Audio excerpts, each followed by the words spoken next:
Hey guys, Assalamu alaikum. Welcome to my channel. বসাই নিলাম ডিশটার মধ্যে আমি 1 কাপ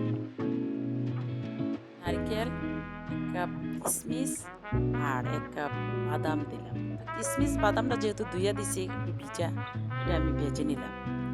আমি 1 চামচ ঘি দিয়া এটা ভেজে নিলাম। তো আমি নারকেলটা এখানে কি করছি, কুড়াইয়া দিইনি। আমার হাজব্যান্ড নারকেল কামড় পড়লে মুখে খুব পছন্দ করে, তাই এটারে রুটি দিয়ে আমি কিসি কিসি কইরা উচ্ছে আমি এটা দিলাম। এখন এটা ভাজা শেষ হয়েছে, পানি শুকনো হয়েছে, আমি এটা বেড়ে নিলাম একটা প্লেটে। তারপর পাতিলাটা আবার বসাই দিলাম। 1 প্যাকেট সেমাই আমি এটা ভেজে রাখছি লাল লাল করে। দেখেন সেমাইটা ভেজে নিলাম 1 চামচ ঘি দিয়ে। 1 চামচ ঘি দিয়ে আমি সেমাইটা ভেজে নিলাম। আর 1 কাপ চিনি দিব, দিয়ে এটা ভালোভাবে মিশিয়ে নিব।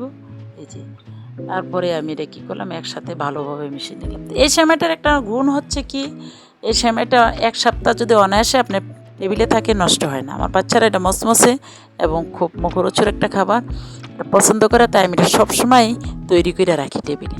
তারা যখন সময় পায় তখনই খায় এই সেমাইটা। তো আমি সামনে ঈদ আছে, হয়তো আপনারা সবাই এটা তৈরি করতে পারেন, একদিন আগেও তৈরি করতে পারেন। তৈরি করে এটা আপনারা 1 সপ্তাহ ধরে রেখে খেতে পারেন। এখন কি করলাম, আমি কিশমিশ নারকেল আর বাদামটা যে ভেজে রাখছি ওইটা আমি সাথে মিশিয়ে নিলাম, একসাথে মিশিয়ে গেলাম।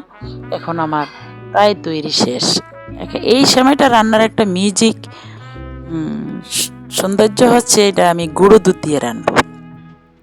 এই সেমাইটার মাঝে যখন আমি গুঁড়ো দুধ দিব, এই সেমাইটা রান্নাটার প্রসেসটি গুঁড়ো দুধটাই করে। গুঁড়ো দুধটা আপনার মুঠের মধ্যে আনবো এবং এটারে একটা আঠার মতন তৈরি করবো, একটা লাড়ুর মতন তৈরি হবে এই সেমাইটা।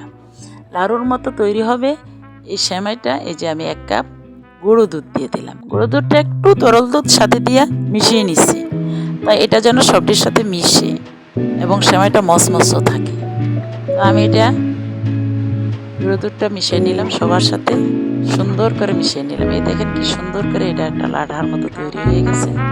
এটা অলরেডি একটু মুট করলে, গরম গরম থাকতে এটা মুট করতে হয়। হাতটা ভিজিয়ে নিয়ে এটা ধরে মুট করলে সুন্দর করে এটা মুঠোর মধ্যে লাড়ুর মতন হয়ে যায়।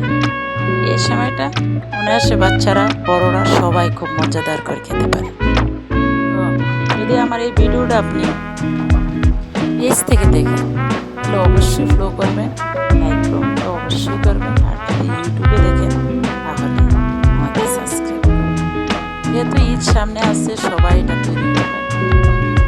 ভালো লাগলে একবার দেখেন খাইতে কেমন মজা লাগে, খাইতে খুব দারুণ লাগে।